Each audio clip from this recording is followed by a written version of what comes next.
এজন্য বিশ্বনবী বললেন, খবরদার এদিনের নামাজ মিস করো না। মান তারাকা সালাসা জুমাইন তাহাউনান, গাফলতি করে টানা 3টা জুমা যে ব্যক্তি মিস করলো, তাবা আল্লাহু ফি কলবিহি, রব্বুল আলামিন ওই লোকটার অন্তরের মধ্যে মোহর মেরে দেয়।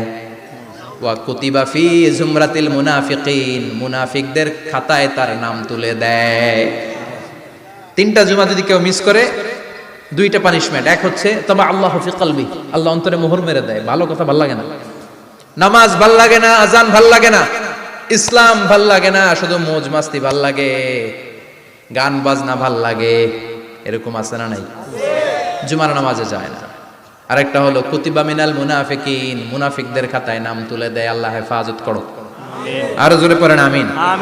জুমার দিন আগে আগে মসজিদে আসবেন ইনশাআল্লাহ। সবাই রাজি? আসেন, আল্লাহ জুমার ব্যাপারে কি ওয়াজ আমাদেরকে করলেন আমরা শুনি। শুনতে রাজি? আল্লাহ বললেন, ইয়া আইয়ুহাল্লাযীনা আমানু ইযা নুদিয়া লিস-সালাতি মিন ইয়াউমিল জুমআতি ফাসআউ ইলা যিকরিল্লাহি ওয়া যারুল বাই', যালিকুম খায়রুল লাকুম ইন কুনতুম তা'লামুন। পড়েন না আল্লাহু আকবার। আল্লাহ বললেন, ও আমার মুমিন বান্দারা শোনো শোনো। আপনাদেরকে অ্যাড্রেস করে আল্লাহ বলছেন, ও আমার মুমিন বান্দারা শোনো, ইযা নুদিয়া লিস-সালাতি মিন ইয়াউমিল জুমআ, জুমার নামাজের আযান যখন দেয়া হয়, ফাসআউ ইলা যিকরিল্লাহ, আল্লাহর স্মরণে তোমরা ধাবিত হও। ওয়া যারুল বাই', কেনাবেচা বন্ধ করে দাও। যালিকুম খায়রুল লাকুম ইন কুনতুম তা'লামুন, এটাই তোমাদের জন্য কল্যাণ যদি তোমরা বুঝতে পারো। জুমার নামাজের আযান যখন হয়, ফাসআউ ইলা যিকরিল্লাহ, আল্লাহর স্মরণে তোমরা বের হয়ে যাও। আল্লাহু আকবার। ফাসআউ ইলা যিকরিল্লাহ ইযা নুদিয়া লিস-সালামি ইয়াউমিল জুমআ, জুমার নামাজের আযান যখন দেয়া হয় বের হয়ে যাও, তখন কোনো কাজ রাখা যাবে না। এই আযান দ্বারা উদ্দেশ্য হচ্ছে খতিব সাহেব খুতবা দেওয়ার জন্য মিম্বারে বসলে যে আযানটা দেয়া হয়, এই আযান। কথা বুঝতে পেরেছেন? কিন্তু দুর্ভাগ্যজনক হলে সত্য, আমাদের বাংলাদেশে এই আযানটা কেন যেন মুয়াজ্জিন ভাইরা ইমাম সাহেবের সামনে এসে আস্তে আস্তে দেয়, ছোট ছোট করে ইমাম সাহেবের মুখের উপরে দেয়, মাইকে দেয় না। এটা পাইছে কই? এটা যে কোত্থেকে ঢুকছে এক আল্লাহই ভালো জানে। আযান মানে অ্যানাউন্সমেন্ট। আযান মানে কি? কথা বলেন। অ্যানাউন্সমেন্ট কি জোরে হবে না আস্তে? তো সব আযান মাইকে এত সাউন্ড করে, এই আযানটা ইমাম সাহেবের মুখের সামনে এসে ছোট ছোট করে কেন দেয়? এটার কোনো দলিল আছে বলে আমার জানা নাই। এই আযানটাও মাইকে হতে হবে।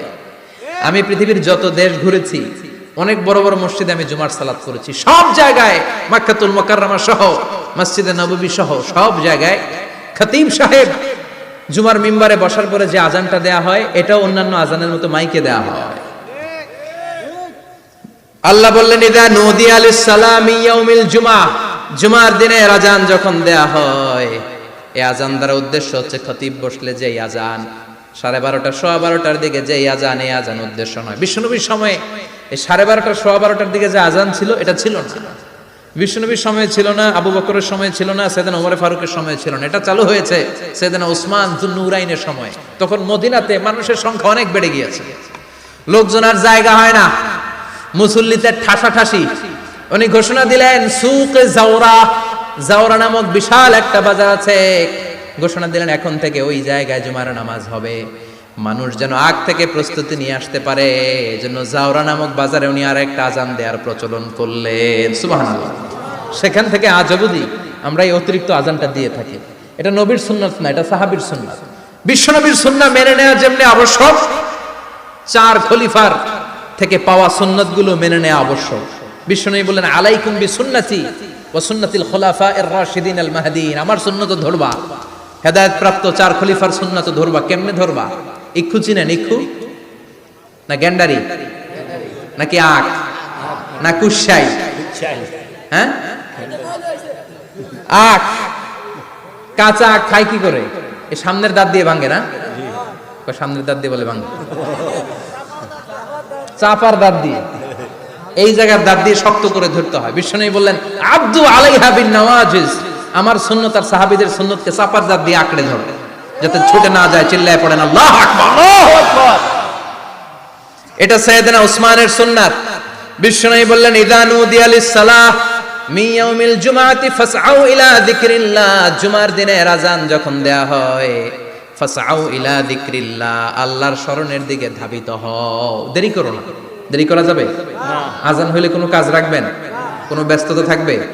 কাজ একটাই, জুমার নামাজ। চিল্লায় বলেন কাজ একটাই, সেটা কি? জুমার নামাজ। আল্লাহ বললেন ফাসআউ, ফাসআউ এর শাব্দিক অর্থ হচ্ছে দৌড়াও। আসলে কি?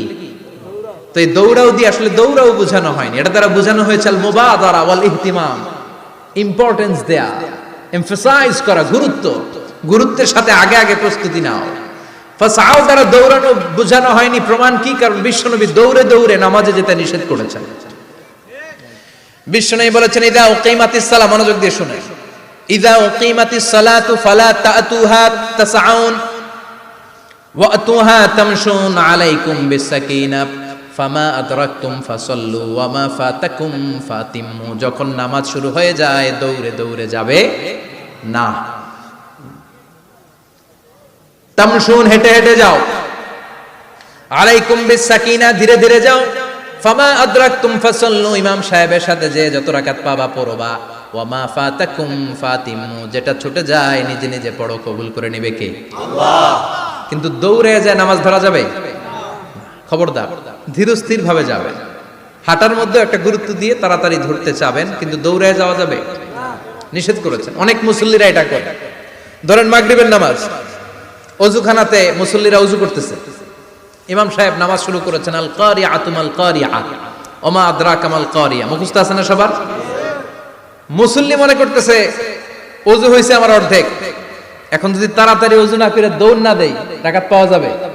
রাকাত পাওয়ার জন্য দিছে দৌড়। মসজিদে হচ্ছে টাইলসের মসজিদ, পিছলায় পয়রা মুসল্লি একদিকে, লুঙ্গি আরেকদিকে। আছে না নাই? আমার কাছে খবর আছে এরকম পা ভাঙছে অনেকের। রাকাত ধরার জন্য মুসল্লি তাড়াহুড়ো করে দিছে দৌড়, মুসল্লি একদিকে লুঙ্গি, ঠ্যাং ভাঙা শেষ, এখন ল্যাংড়া। বিশ্বনবীর কথা মানে নাই, ওটারে ল্যাংড়া বানাইছে কে? আল্লাহ। এজন্য বিশ্বনবী বললেন খবরদার দৌড়ে যাবে না। একামত হয়ে গেলে ধীরস্থির ভাবে যাও, কেননা দৌড়ে দৌড়ে আপনি কার দরবারে যাবেন? উনি তো সব রাজার বড় রাজা, মহারাজা। মহারাজার দরবারে তাড়াহুড়ো করা যায় নাকি? না। ফিট হয়ে কাপড় চোপড় পরে আতর টাতর মেখে ধীরস্থির ভাবে যাবেন। দৌড়ে গেলে আপনার হার্টবিট বেড়ে যাবে, আপনার ব্রেথ ইন ব্রেথ আউট, শ্বাস প্রশ্বাস বেড়ে যাবে। তো হাঁপানির চোটে তো আপনি হাঁপাতে থাকবেন। আপনি তাহিয়া পড়বেন কখন, তাসবিহ পড়বেন কখন, আল্লাহর প্রশংসা করবেন কখন? চিল্লা এখন ঠিক কিনা? এজন্য আল্লাহ বললেন ফাসআউ ইলা যিকরিল্লাহ, জুমার নামাজের আযান যখন হয়ে যায় তোমরা আল্লাহর জিকিরের দিকে ধাবিত হও। যিকরিল্লাহ, আল্লাহর স্মরণ। জিকির মানে কি? আল্লাহর স্মরণ। কিন্তু এই জিকির দ্বারা এই আয়াতের উদ্দেশ্য হচ্ছে আল খুতবাতাইন, জুমার দুই খুতবা। জুমার জিকিরের অনেক অর্থ আছে। জিকির মানে সালাত, জিকির মানে কোরআন, জিকির মানে ওয়াজ, জিকির মানে সম্মান। আবার জিকির মানে জুমার দুই খুতবা। আবার জিকির মানে সুবহানাল্লাহ, আলহামদুলিল্লাহ, লা ইলাহা ইল্লাল্লাহ, সুবহানাল্লাহ, আলহামদুলিল্লাহ, লা ইলাহা ইল্লাল্লাহ, লা ইলাহা ইল্লাল্লাহ, মুহাম্মাদুর রাসূলুল্লাহ সাল্লাল্লাহু। এটাও জিকির। সুবহানাল্লাহ, আলহামদুলিল্লাহ, আল্লাহু আকবার। এই তিন জিকিরের চেয়ে শ্রেষ্ঠ কোনো জিকির আছে? কথা কন। বিশ্বনবী প্রত্যেক ফরজ নামাজের পরে সুবহানাল্লাহ 33 বার, আলহামদুলিল্লাহ 33 বার, আল্লাহু আকবার 34 বার পড়তেন। রাজি আছেন? সবাই পড়তে রাজি আছেন? ইনশাআল্লাহ। লাফালাফি করবেন না তো? ঘাড় বাঁকা করবেন না তো? হুই হুই করে চিল্লাফাল্লা করা যাবে? জিকিরের মধ্যে সৌন্দর্য আছে না নাই? আল্লাহ নিজেও সুন্দর। আল্লাহর কাছে যেটা আমরা পেশ করব সবটাই সুন্দরভাবে পেশ করতে হয়। চিল্লা এখন ঠিক কিনা? তার মানে জিকিরের অনেক অর্থ। জিকিরের এক অর্থ হলো কোরআন। জিকিরের এক অর্থ কি? কোরআন। আপনি যখন কোরআন পড়েন তখন জিকির করেন কার? আল্লাহ। কথা বলেন।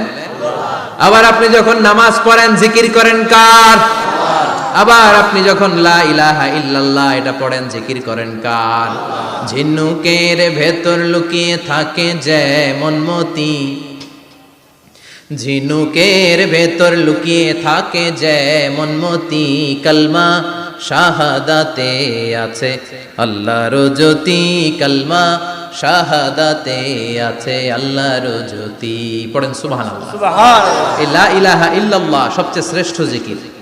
সাইয়েদনা মূসা আলাইহিস সালাম আল্লাহরে বললেন, আল্লাহ আল্লিমনি যিকরান, আপনি আমার এমন একটা জিকির শিখাইয়া দেন, লা ইয়ালামুহা ইল্লা আনতা ওয়া আনা, যে জিকিরটার শব্দ আপনি আর আমি ছাড়া কেউ জানবে না। সুবহানাল্লাহ। দুনিয়াতে যত অদ্ভুত অদ্ভুত